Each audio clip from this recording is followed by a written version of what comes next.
4h33, estamos de volta aqui na Jovem Pan News Paraná, agora para falar de emprego. Vamos te contar que o Paraná fechou 2025 como o maior empregador da região sul do país e o quarto maior também do Brasil, de acordo com os dados mais recentes do CAGED, que é o Cadastro Geral de Empregados e Desempregados, que foi divulgado no final do dia desta quinta-feira por parte do Ministério do Trabalho e Emprego. Foram então 80.600 novas vagas com carteira assinada criadas aqui no estado, isso no ano passado, o que equivale a 43,3% de todos os empregos formais abertos no último ano aqui no sul. Nas redes sociais, o governador Ratinho Júnior comemorou o resultado, disse que o número é, aspas, resultado de trabalho sério, economia organizada e confiança para quem investe e gera oportunidades no Paraná, fecha aspas. No Brasil, a taxa média anual de desocupação ficou em 5,6% em 2025, o menor patamar desde o início da série histórica em 2012. O índice recuou 1 ponto percentual em relação a 2024, quando estava em 6,6%.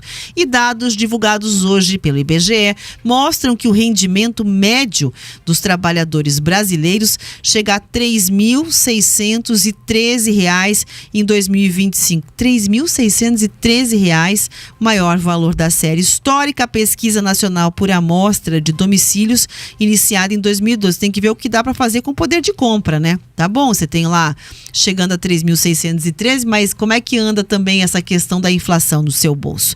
A alta em 2025 foi de 12% em relação a 24, e aí a explicação, né, é que você tem um aumento impulsionado pelo crescimento também da população ocupada pela formalização do emprego e os reajustes salariais. Pois bem, o mercado de trabalho e o nosso assunto, que é transição de carreira, temas do nosso quadro Ponto de Vista de hoje. Agora na Jovem Pan News, Ponto de Vista. Para discutir este tema ao vivo, o Pan News Opinião conversa com dois convidados: o Luiz Borges Filho, diretor da American Global Tech University, instituição dedicada a fornecer educação online, e também o professor Fábio Vizeu, que é pesquisador do doutorado em administração da Universidade Positivo. Primeiro, quero agradecer demais a presença de ambos aqui com a gente no Pan News Opinião, neste quadro Ponto de Vista. E para fazer diferente do que normalmente a gente faz por aqui, eu vou começar trazendo os dados que chegam da nossa audiência. Tudo bem que não é um levantamento ali com base em ideologia científica, mas a gente está questionando aqui hoje, ao vivo, para quem está participando com a gente, se as pessoas pelo menos já pensaram em algum tipo de transição de carreira. E temos aí impressionantes 85% das pessoas falando que sim, que se não fizeram alguma transição de carreira, já pensaram nessa mudança acontecendo. Esse é um fenômeno que a gente vê acontecendo cada vez mais mesmo no mercado de trabalho, as pessoas tendo essa tendência, tendo essa vontade. É necessariamente para empreender ou não? É uma mudança ali diária? Quero entender qual que é a análise aí dos nossos convidados sobre essa situação da transição de carreira. Vou começar passando a palavra para o Luiz Borges Filho. Seja muito bem-vindo ao Pan News Opinião. Obrigado pela presença. Opa, tudo bem? Boa tarde a todos que nos acompanham aí. Obrigado pelo convite. É um prazer estar aqui com vocês e debater um pouco isso. Eu tenho uma certa experiência em educação superior no Brasil e fora do Brasil nos últimos 30 anos, e é um debate sempre muito importante, transição de carreira e o que vem por aí, pensando no que está acontecendo. Eu só gostaria de, antes de tudo, falar uma coisa muito importante, porque já que eu sou engenheiro, me dói um pouco os números usados sem a devida explicação. Então, embora realmente a taxa de desemprego brasileira venha caindo nos últimos anos, existem muitos fatores e números que você tem que ver na análise estatística que ainda são preocupantes. Então, o Brasil tem um índice de subutilização da massa de trabalhadores muito alta. Eu acho que, se não me engano, o índice que saiu ontem são apenas 59% dos trabalhadores em idade de trabalhar que estão ocupados. Então, e você só mede o desemprego em quem procura emprego. A metodologia diz que os últimos 30 dias, se o cara procurou emprego e ele está empregado pelo menos 1 hora na última semana, ele é um cara empregado. Então, o subemprego, a baixa produtividade e a subutilização da massa de empregos no Brasil ainda é muito grande e é isso que mais preocupa. Mas, de qualquer maneira, falando sobre transição, quem está nos ouvindo, preocupado com isso, eu diria, eu estaria muito preocupado hoje se eu estivesse procurando emprego ou estivesse trabalhando numa faixa que a grande maioria das pessoas trabalha. Eu costumo dividir a população em 15% de pessoas que têm uma baixíssima condição de trabalho e de vida, que normalmente está desocupada e tem uma condição difícil de empregabilidade, os 15% que são muito bem formados e são empresários ou executivos e não têm muito risco e conseguem trafegar no mercado de trabalho facilmente porque tem uma qualificação muito boa. E você fica com os outros 70% no meio, que são pessoas que têm uma formação desde o básico até um pouco acima do básico, assim, a média gerência, e que essas pessoas hoje têm um risco muito alto, mas muito alto mesmo, eu acho que o professor Viseu deve concordar comigo, que é o que a inteligência artificial está trazendo. Então, a gente que trabalha com grandes empresas há muitos anos percebe que a quantidade de pessoas que vão ser substituídas exatamente nessa faixa que estão 70% dos trabalhadores empregados é muito grande. Existem várias tendências e pesquisas dizendo que isso pode chegar a 60%, 70% das pessoas vão ser substituídas no que elas fazem hoje. Então, pensar em ter mais qualificação para você sair dessa faixa do meio e para a faixa de cima, dessa top tier, né, que está mais qualificado e que transita facilmente, não importa o problema de mercado de trabalho ou um problema estrutural, que seja a inteligência artificial substituindo, é algo que as pessoas têm que se preocupar muito, porque a básica regra da inovação que acontece sempre e que não, de maneira nenhuma, muda, é que as coisas vêm lentamente, com a inteligência artificial, e de repente acontecem. Então vai acontecer de repente uma queda brutal da quantidade de empregos oferecidos para essa faixa, e se você está nessa faixa, ou você se qualifica, ou você vai ter um problema muito grande para encontrar um emprego nos próximos 5, 10 anos. Então, acho algo extremamente importante, mais importante do que era há 10 anos atrás. Hoje é imprescindível, pode ser que você, mesmo médio gerente, com uma qualificação razoável, graduação, uma pós-graduação básica, aqui no Brasil, não tenha emprego para você se você não tiver uma qualificação mais avançada que isso, se não tiver uma formação específica em alguma coisa que faça diferença e que você não seja uma pessoa que esteja fazendo o que a inteligência artificial pode fazer. Essa, eu acho que é a grande questão hoje do emprego, muito mais do que transição de carreira. Bom, tá aí, passando a palavra também para o nosso convidado, né, o professor Fábio Viseu, também para a gente entender qual que é a análise aí, para trazer o primeiro complemento, a primeira análise sobre esse assunto do mercado de trabalho, da preparação para o mercado de trabalho e também o alto número de pessoas falando aí em transição de carreira nesse momento. Bom, quero agradecer a oportunidade de falar e eu acho assim, a questão do trabalho e consequentemente do emprego e da ocupação, ela na verdade ela vem sofrendo uma transformação que eu acho que a gente tem que olhar para uma perspectiva um pouco mais ampla.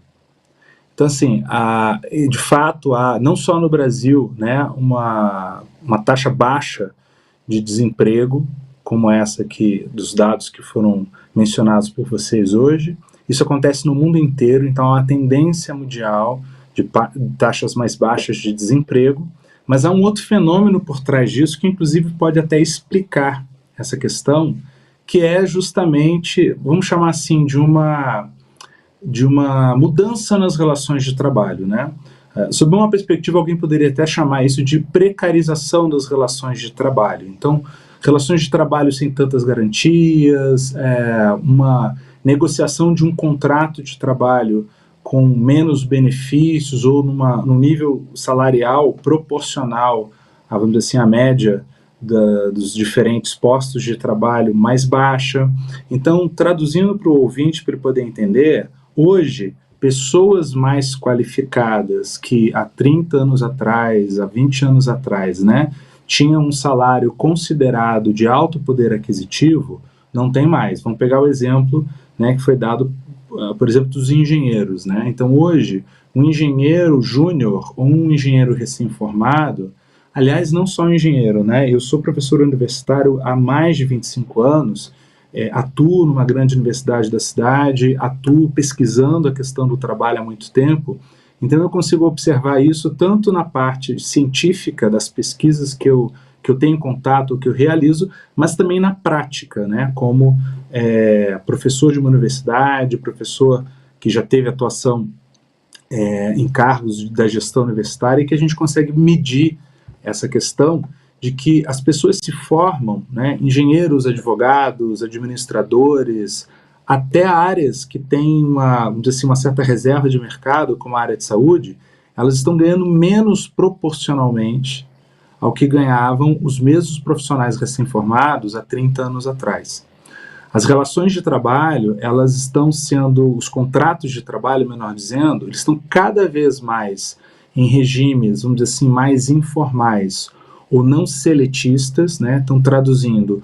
Hoje se contrata muito um profissional por MEI, né? Que é aquela configuração do microempreendedor individual. Então, não é mais um contrato pela CLT com as garantias tradicionais, né? De férias, de fundo de garantia, de multa rescisória quando se demite o funcionário sem ser por justa causa depois do período de 3 meses de experiência. Então, hoje em dia se contrata bastante em vários setores, né, profissionais até com qualificação, em condições que são consideradas piores se a gente comparar há muito tempo atrás, né? Isso é um fenômeno. E esse fenômeno talvez explique essa alta taxa de desemprego, essa baixa taxa de desemprego que a gente chama de pleno emprego, né? Então as pessoas estão se empregando, mas essas relações não são lá tão vantajosas assim para os trabalhadores se comparado ao que a gente viveu no passado. Mas a gente não tem que olhar para esse fenômeno como uma crise, como um problema, mas a gente tem que olhar como uma transformação. Então eu acho, enquanto pesquisador, que é um erro a gente pensar que é ruim a gente não ter mais as garantias que a gente tinha nas leis trabalhistas há 30 anos atrás, no século passado. A ideia é essa, são relações do século passado. Então o mundo vai se transformando, vai mudando as suas relações. E aí, qual que é essa nova configuração?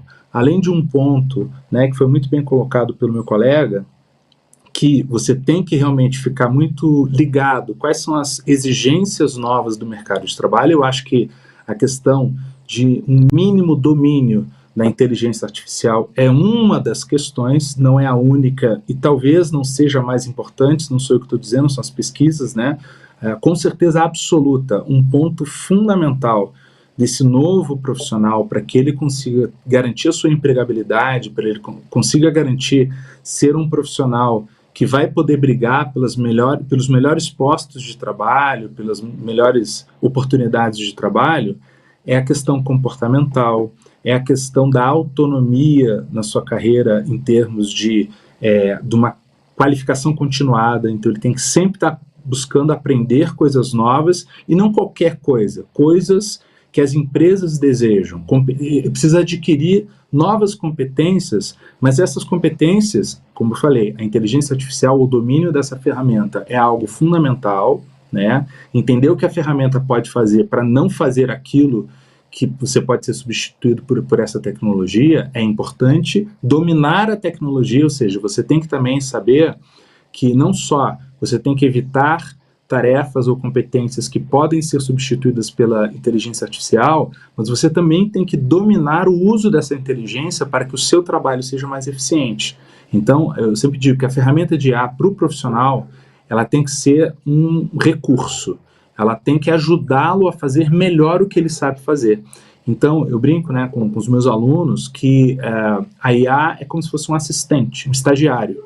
E você tem que saber tirar o máximo proveito do estagiário para que o seu trabalho fique o melhor possível. Outro aspecto que eu acho que é fundamental para a sobrevivência no mercado de trabalho hoje são as chamadas competências interpessoais.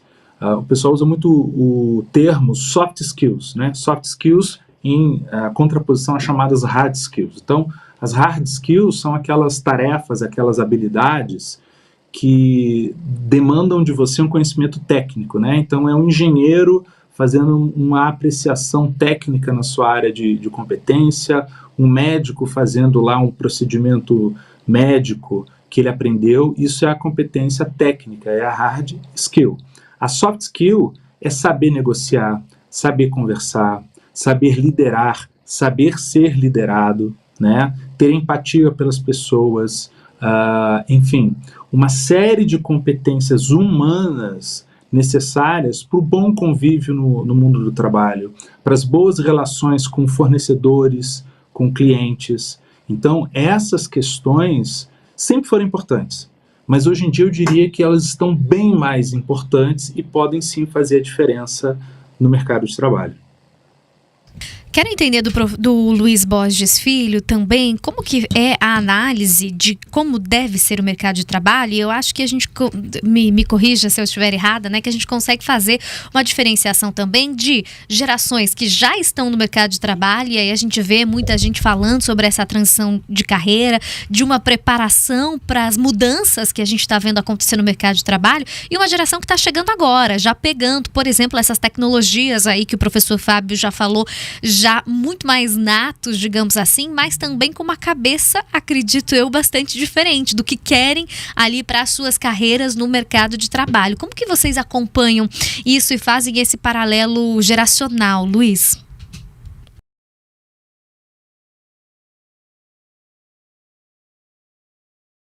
Acho que a gente está com uma dificuldade ali no áudio, Luiz. Não sei se é o seu microfone que está fechado aí. Vou pedir para você conferir por aí, porque aí acho que vamos conseguir ouvi-lo. Vamos testar. Opa. Bem, obrigado por ter perguntado. Eu realmente existe uma diferença geracional gigantesca de formação, desde básica até a formação que nós chamamos de formal, não é? Então, as pessoas mudaram. Eu falo isso também com os nossos alunos bastante sobre como a percepção do mundo, os valores mudaram, e é normal que isso tenha acontecido, e isso acaba impactando na sua expectativa de vida, né? Então, antigamente, quem tem o cabelo branco que nem eu, pensava casar, ter uma casa, um carro, filhos e um emprego. Era tudo que você queria. Hoje, provavelmente, a resposta vai ser bem diferente para uma pessoa de 20 e poucos anos. Na minha época não era tão divulgado a ideia do empreendedorismo como uma forma de você ficar milionário, e existe uma pressão muito grande, diferente do que acontecia na minha geração. Existe uma pressão muito grande hoje em dia das pessoas pro consumo excessivo, para você ficar rico, e é bem evidente isso pela quantidade de pessoas que vendem esse tipo de maravilha, que é você faça meu curso e te ensino a ficar rico, a quantidade de livros, literatura e programas para as pessoas ficarem ricas. Então é diferente a expectativa e provavelmente seja muito mais frustrante, eu imagino, porque antigamente, como o professor Viseu falou, você faz um curso de engenharia, as três grandes, né, engenharia, medicina e direito, puxa, está garantida a sua vida, não se preocupe, ou você faz um concurso público, nunca mais você precisa se preocupar. Hoje em dia não, as pessoas não querem só isso, né? Elas não querem casar, ter um filho, uma casa, um carro, um emprego. Elas querem ficar milionárias, elas querem ter outras coisas que todo mundo tem na internet, todo mundo tem no Instagram.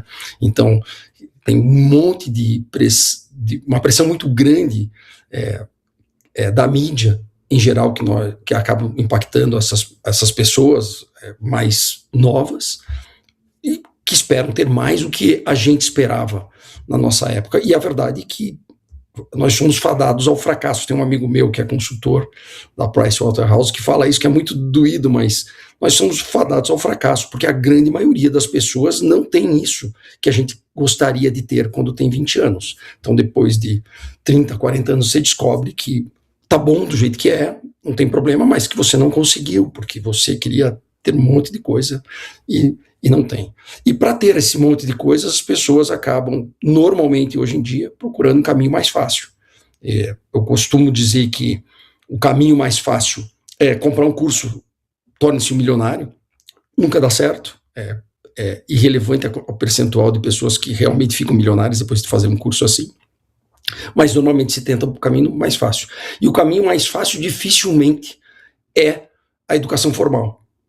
A educação formal, você fazer um curso de bacharelado ou mesmo um curso de um tecnólogo no Brasil, 2 anos de curta duração, de graduação, quer dizer, se formar, ter um ensino básico completo, fazer uma graduação de 4 anos, 5 anos, ou de 2, que seja de curta duração, fazer uma pós-graduação, estudar e ter educação continuada, é o caminho difícil, é o caminho que muito pouca gente hoje em dia gosta de trilhar. Por quê? Porque existe uma expectativa de você conseguir ser bem sucedido sem passar por tudo isso, que é uma propaganda enganosa, mas a gente não tem com quem processar, eu não tenho como falar, putz, está me enganando, depois que você descobre que você não vai ficar rico rapidamente fazendo um canal do YouTube ou simplesmente lançando um produto na internet e vendendo, porque acontece, sim, 1 a cada milhão consegue, os outros não, acabam sendo fracassados, e é muito difícil você convencer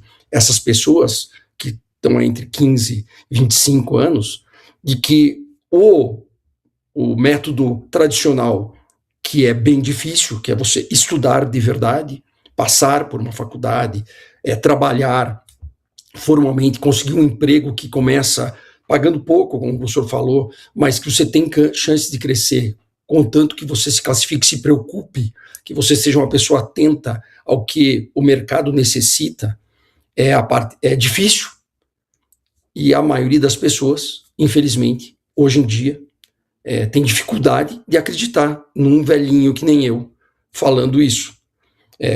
As pessoas dessa outra geração que estão próximas à minha, pessoas que têm 40 a mais, 45 mais, até os 60, passaram já por isso sem essa expectativa, e passaram e continuam percebendo isso, mas a grande maioria delas, colocando sempre nesse pedaço de 70%, consegue ter uma capacidade de reflexão para saber que precisa realmente se esforçar para conseguir desempenhar uma função, uma performance, e performar para que sua vida seja um pouco mais feliz, que você tenha um mínimo de dignidade, receba por um trabalho que você faz, e você se esforça por ele. Mas percebo que a geração que vem, que não é a millennium, né, a geração é a nova geração depois da millennium, tem uma dificuldade maior de perceber que esse caminho difícil é o caminho mais seguro para você chegar à dignidade de trabalho. E nós percebemos isso, a grande maioria dos nossos alunos 30 a mais, a gente trabalha principalmente com mestrados, mesmo nos Estados Unidos, onde a gente trabalha com bacharelados e associate degrees, a maioria de quem vem hoje são 25 mais, a gente quase não trabalha com os alunos 18 mais, 17 mais, que seria o padrão. O cara saiu do ensino básico e entrar na faculdade, porque uma parte muito grande não vai e não quer ir.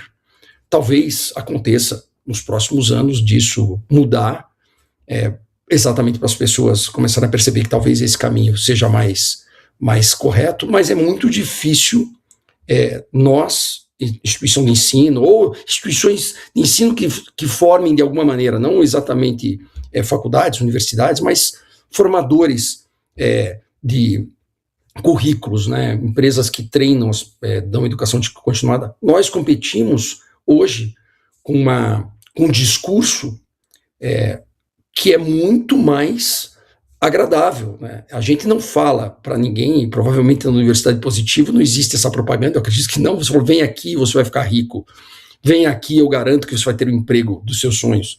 A gente não fala isso, a gente fala, vem aqui, eu garanto que você vai sair com mais conhecimento e melhor formado, e você tem mais chances, né? Mas a gente compete com quem fala, faça isso e fique rico todo dia na internet. Todo dia na internet você tem uma promessa de algum milagre, e as pessoas, infelizmente,